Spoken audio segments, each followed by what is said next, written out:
काल और अकाल, क्रमबद्ध पर्याय की चर्चा के संबंध में काल और अकाल को प्रस्तुत कर दिया जाता है। पंडित जी आपको पता है एक अकाल नाम का धर्म का है, एक अकाल नाम का नय है।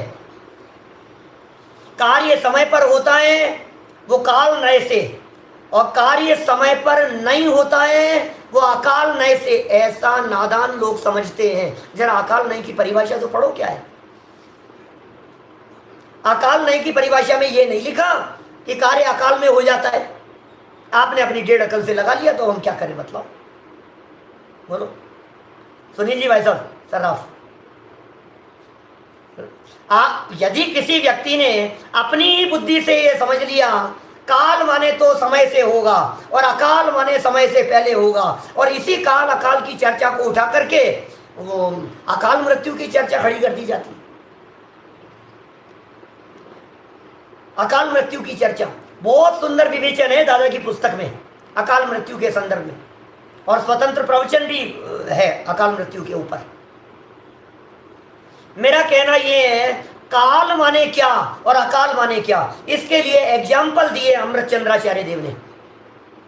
काल के लिए एग्जाम्पल दिया डाल पर पकने वाले आम का,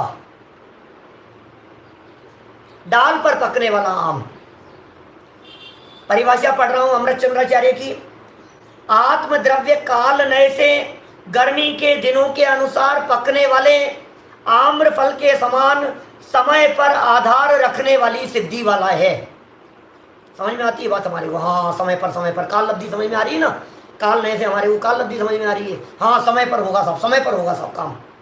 डाल पर पक रहा था, 2 महीने लगेंगे साहब इसको पकने में, अभी तो महीना भर लग जाएगा, 15 दिन लग जाएंगे साहब अभी तो इसको पकने में, आम के पकने में 15 दिन लग जाएंगे। ठीक है, अब दूसरा एग्जाम्पल दिया।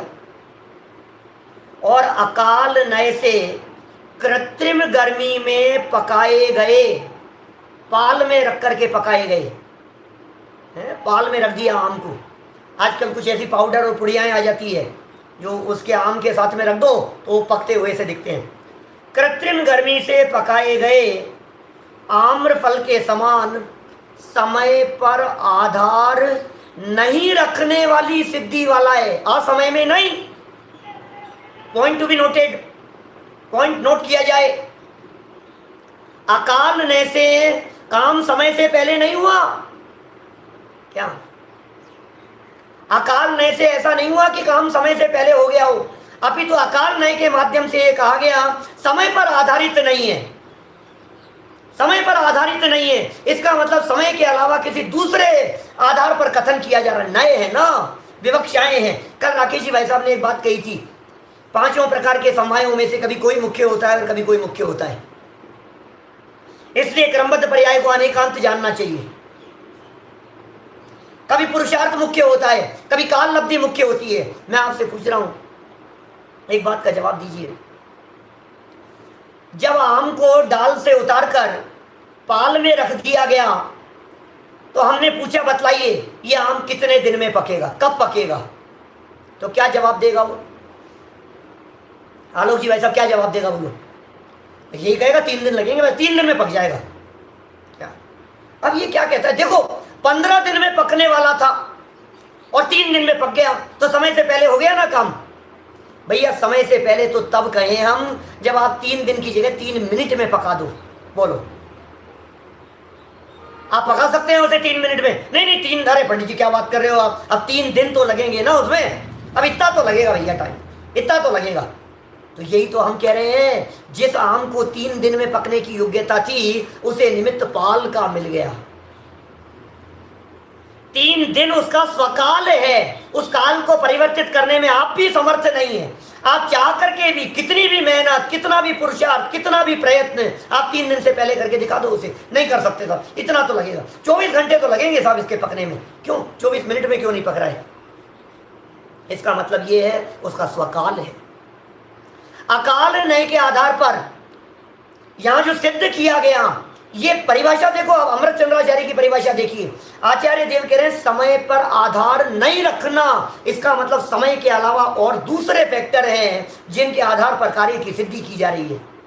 ये कौन से फैक्टर हैं? क्रमबद्ध पर्याय पुस्तक में दादा ने ऐसा लिखा, काल और अकाल की चर्चा की। कल की शाम की गोष्ठी में भी कुछ इस तरह की चर्चाएं उठी थी, थोड़ा बहुत चर्चा उठी थी इस तरह की। बहुत से पदार्थ ऐसे हैं, मैं अकाल मृत्यु के संदर्भ में जब बात कहता हूँ ना, तो इस तरह की बातें बहुत हैं। आ लगा करके जिन शब्दों के पहले आ लगाया जाता है वो कई बात का सूचक होता है। अ अक्षर अभाव का सूचक भी है, अ अतिरिक्त का सूचक भी है, अ अल्पता का सूचक भी है। जब हम जीव और अजीव बोलते हैं तो वो जीव के अतिरिक्त होता है। जब हम ज्ञान और अज्ञान बोलते हैं तो वहां अज्ञान ज्ञान के अतिरिक्त का सूचक नहीं है। वहां अज्ञान शब्द में अ अक्षर का प्रयोग ज्ञान की अल्पता का सूचक है। जब अज्ञान शब्द का प्रयोग किया है वो ज्ञान की अल्पता का सूचक है। जब जीव और अजीव शब्द का प्रयोग किया जाता है, जैन और अजैन शब्द का प्रयोग किया जाता है, वो अतिरिक्त का सूचक होता है। कहीं अभाव के अर्थ में प्रयोग किया जाता है अ अक्षर का प्रयोग। तो जब हमने अकाल शब्द का प्रयोग किया तो वह काल के अतिरिक्त बात कहना चाहते हैं, उसका नाम अकाल है। कार्य 5 समवायों से हुआ, स्वभाव, पुरुषार्थ, निमित्त, होनहार, काल लब्धि, 5 समवायों से काम हुआ। और उसमें जब काल की मुख्यता से कथन किया जाए तो काल नहीं लागू हो जाएगा, काल लब्धि मुख्य हो जाएगी। भाई हाईलाइट तो किसी एक को ही करेंगे ना आप बोलते समय। कार्य होने में 5 समवाय लगे। अब कभी पुरुषार्थ प्रमुख हो जाता है, कभी काल लब्धि प्रमुख हो जाती है, कभी होनहार प्रमुख हो जाती है, कभी भवितव्यता की बात कहने लग जाते हैं। कभी कहते हैं ऐसा ही स्वभाव है भैया इसका।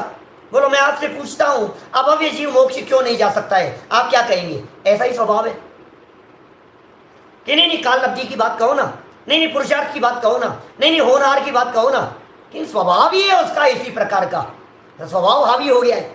माने अभव्य जीव के मोक्ष जाने की चर्चा करेंगे तो स्वभाव को हाईलाइट करके कथन कर दिया गया। कभी निमित्तों को हाईलाइट करके कथन कर देते। आचार्य देव ये कहना चाह रहे हैं, आचार्य देव ये बात बतलाना चाह रहे हैं कि सुनो, जब 5 समवायों में से काल की मुख्यता से कथन किया जाए तब तो कहलाता है काल, काल लब्धि का कथन हुआ। और काल को छोड़ करके बाकी 4 को यदि एक शब्द में कहना हो तो कौन से शब्द में कहेंगे? 6 द्रव्य हैं, एक का नाम जीव और बाकी 5 का नाम अजीव। हम लोग कौन है? बोले जैन। और ये लोग कौन है? बोले ये अजैन। हमने उनसे जाकर के पूछा, भाई साहब आप अजैन हो क्या? कि नहीं नहीं मैं तो शर्मा हूं, अजैन नहीं हूं। अजैन कौन है? अजैन क्या है? किसी व्यक्ति से पूछो तो सही जाकर के, किसी हिंदू से पूछो, किसी मुसलमान से पूछो, किसी सिख ईसाई से पूछो, भाई साहब आप अजैन है क्या? कि नहीं मैं तो सिख हूं, मैं तो ईसाई हूं। तो कौन है अजैन? बोले जो जो जैन नहीं है उन सब को हमने एक खाते में रख दिया और शब्द दे दिया अजैन, बस। इसी तरह से जब काल की चर्चा की तो हमने कह दिया काल, और काल को छोड़ करके चाहे वो काम स्वभाव की मुख्यता से हुआ हो, पुरुषार्थ की मुख्यता से हुआ हो, निमित्त और होनहार कुछ भी हो, लेकिन काल प्रमुख नहीं है तो कह दिया गया अकाल। अकाल का अर्थ समय से पहले कहां से ले आए भाई साहब? कौन से शास्त्र में लिखा है अकाल का मतलब समय से पहले होता है? क्या अजीव का अर्थ जीव के पहले होता है? अजैन का अर्थ जैन के पहले होता है? तो अकाल का अर्थ काल के पहले कैसे ले आए? जैसे आपने जीव और अजीव में अजीव शब्द का अर्थ किया है, जैन और अजैन में अजैन शब्द का अर्थ किया है, उसी तरह से काल और अकाल में भी अकाल शब्द का अर्थ कीजिए ना। 90 साल की उम्र हो गई, 95 साल की उम्र हो गई, स्वर्गवास हो गया, क्या हुआ? आप क्या जवाब देंगे? काल ही आ गया था। 20 साल की उम्र में डेथ हो गई, आप कहेंगे यार समय भी क्या है, अपेक्षित आयु। हमने 20 साल में कोई मरता थोड़ी नहीं है, एक्सीडेंट हो गया था वो तो काल हावी नहीं है, एक्सीडेंट का प्रसंग हावी हो गया है। तो काल के अतिरिक्त दूसरे निमित्तों को मुख्य कर दिया गया, इसे अकाल कह दिया गया। बहुत चर्चाएं हो सकती है, अभी मेरा विषय अकाल मृत्यु नहीं है क्या, लेकिन काल और अकाल नए के माध्यम से जो भ्रम खड़ा किया जाता है, मुझे तो आश्चर्य होता है। बड़े बड़े विद्वान जो शायद कल ही कही थी ना, महेश जी भाई साहब ने कही थी, जयपुर खानिया तत्व चर्चा की बात कही थी। खानिया तत्व, हाँ अजीत जी भाई साहब आपका संचालन चल रहा था, जयपुर खानिया तत्व चर्चा के संदर्भ में उन्होंने कई विद्यार्थियों को पढ़ाया जाना चाहिए। मुझे तो आश्चर्य होता है उसे देख देख करके। अकाल और काल की चर्चा करके क्रमबद्ध पर्याय का निषेध किया जाता है। आप अकाल नय का स्वरूप नहीं समझ पा रहे हैं। अकाल नय कह करके क्या कहना चाहिए? अकाल भी वस्तु का एक धर्म है।